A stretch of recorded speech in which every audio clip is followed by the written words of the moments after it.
Assalamualaikum warahmatullahi wabarakatuh. Kami dari kelompok 5, kami ingin mempresentasikan hasil diskusi kami yaitu tentang pertanian berkelanjutan. Sebelumnya, perkenalkan nama saya Iksan. Saya dengan NIM 2410 241012 dan teman saya sebelah kanan saya itu. Perkenalkan, nama saya Nurul Sabila dengan NIM 2410 242034 dan rekan saya. Perkenalkan, nama saya Rahma Latifani dengan NIM 2410 24 2020 dan rekan saya. Perkenalkan, nama saya Marifat Lukaria dengan NIM 2410 241039. Selanjutnya rekan saya. Perkenalkan, nama saya Zahra Melati dengan NIM 2410 24 2007. Dengan rekan saya. Perkenalkan, nama saya Rizky Sabrimana Setian dengan NIM 2410 2410 26. Dengan rekan saya. Kaila Indonesia Ibrahim dengan NIM 2410 2410 53. Baiklah, di sini saya akan menjelaskan materi pertama. Indonesia negara yang perekonomiannya sangat bergantung pada pertanian, memperkerjakan sebagian besar tenaga kerjanya di sektor pertanian. Pada tahun 2022, terdapat sekitar 88,89% pekerja di Indonesia yang bekerja di sektor pertanian, terutama di Badan Pusat Statistik 2022. Hal tersebut menunjukkan bahwa pertanian merupakan sumber ekonomi mayoritas masyarakat Indonesia, utamanya di wilayah pedesaan. Di sisi lain, pekerjaan yang berkaitan dengan pertanian cukup rawan dalam memberikan dampak negatif bagi lingkungan. Terlebih jika masih banyak petani yang belum terbiasa atau bahkan belum mengetahui penerapan pertanian yang berkelanjutan dan ramah lingkungan. Kesenjangan pengetahuan petani tentang adopsi pertanian berkelanjutan dapat berakibat negatif bagi lingkungan, bahkan dalam skala global. Sebab kegiatan pertanian yang tidak ramah lingkungan berkontribusi secara signifikan terhadap pemanasan global dan dapat berujung pada perubahan iklim. Perubahan iklim merupakan salah satu masalah terhadap lingkungan yang dipercaya dapat menurunkan pendapatan petani serta produktivitasnya. Sehingga untuk meminimalkan dampak negatif tersebut dari perubahan iklim, petani harus menerapkan strategi adaptasi. Baik, saya akan melanjutkan penjelasan materi yang telah dijelaskan sebelumnya oleh rekan saya. Kurangnya pengetahuan petani terhadap pertanian berkelanjutan berdampak signifikan terhadap petani. Di antaranya adalah kegagalan panen serta cuaca yang menjadi ekstrim. Kedua hal tersebut merupakan dampak negatif yang paling menonjol. Selain itu, perubahan iklim yang ekstrim dapat merusak potensi daya lahan di sektor pertanian, meningkatnya intensitas kekeringan yang parah, memperburuk serangan hama, serta meningkatnya kelembaban. Kegiatan pertanian menjadi kontributor utama perubahan iklim, di mana salah satu penyebab yang signifikan adalah pembakaran limbah pertanian yang menjadi polusi karena menghasilkan gas rumah kaca seperti karbon monoksida, karbon dioksida, sulfur oksida, nitrogen oksida, dan partikula lainnya. Diperkirakan terdapat sekitar 45 juta ton pertanian dibakar setiap tahunnya.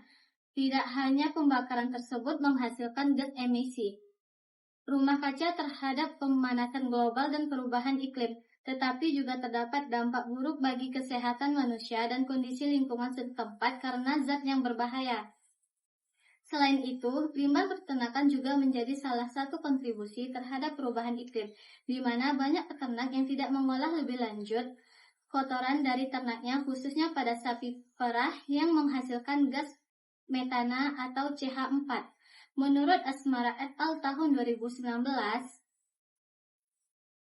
bencana dan perubahan cuaca serta suhu makin sulit diprediksi mendorong petani untuk mengelola pertanian yang lebih bijaksana lagi.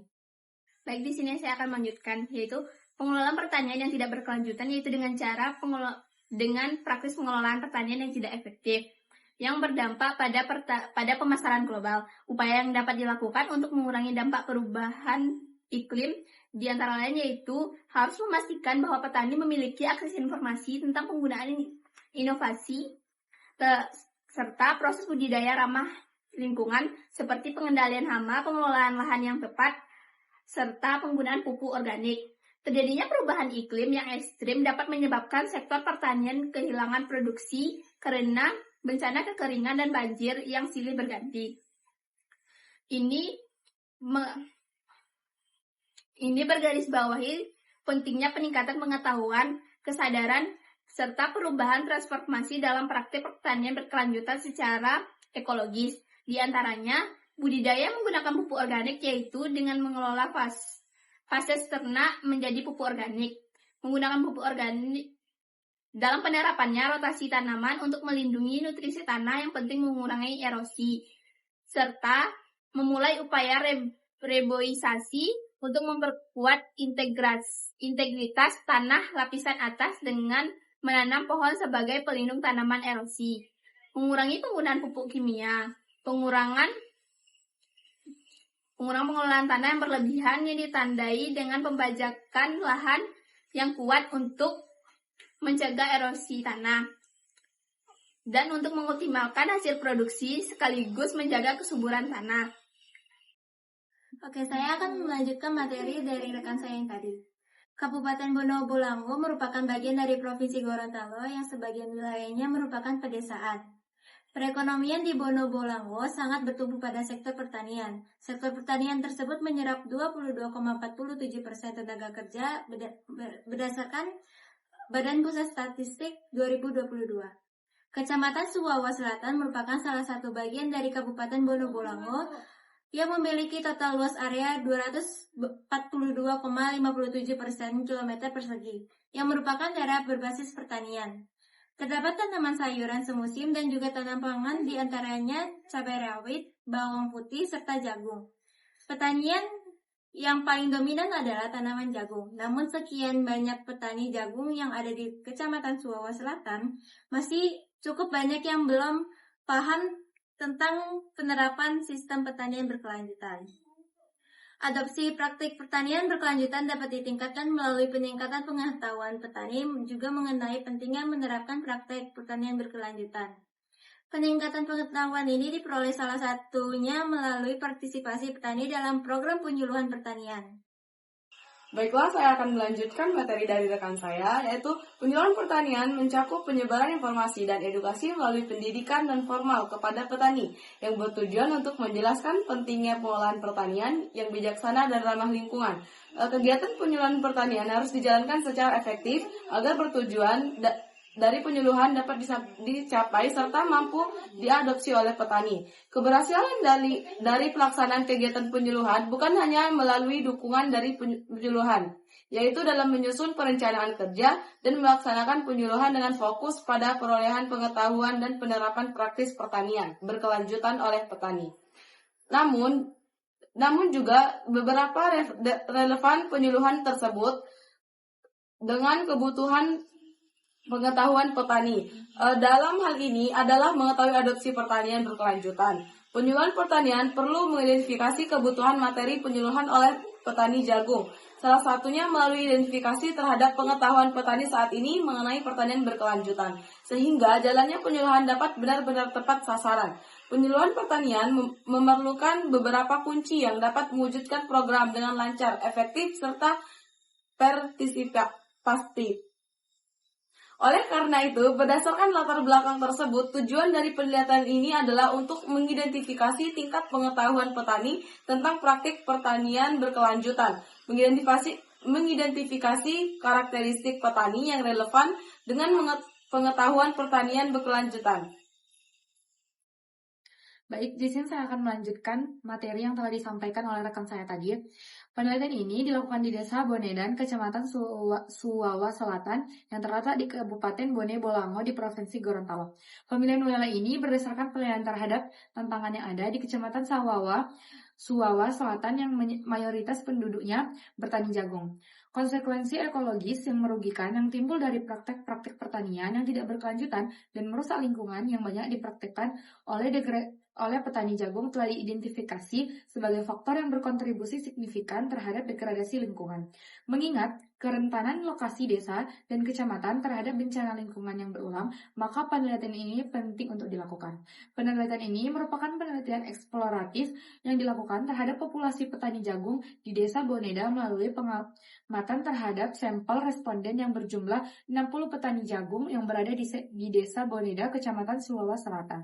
Dalam penelitian ini, kuesioner disusun sebagai instrumen utama penelitian untuk pengumpulan data yang bertujuan untuk memperoleh informasi terkait dengan atribut sosial ekonomi responden serta tingkat pengetahuan petani mengenai implementasi pertanian berkelanjutan, utamanya dalam budidaya tanaman jagung. Variabel-variabel pengetahuan terhadap pertanian berkelanjutan yang diamati dalam penelitian ini meliputi faktor-faktor seperti penggunaan pupuk organik dan pengurangan penggunaan pupuk kimia, pengaliran tanaman, inisiatif penanaman pohon, penggunaan insektisida dan herbisida kimia, minimalisir pengolahan tanah untuk mencegah erosi, penggunaan tumpang sari, dan pengolahan limbah pertanian jagung.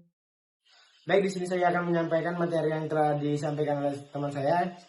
Penelitian ini merupakan penelitian eksploratif yang dilakukan terhadap populasi petani jagung di Desa Boneda melalui pengamatan terhadap sampel responden yang berjumlah 60 petani jagung yang berada di Desa Boneda, Kecamatan Suwawa Selatan.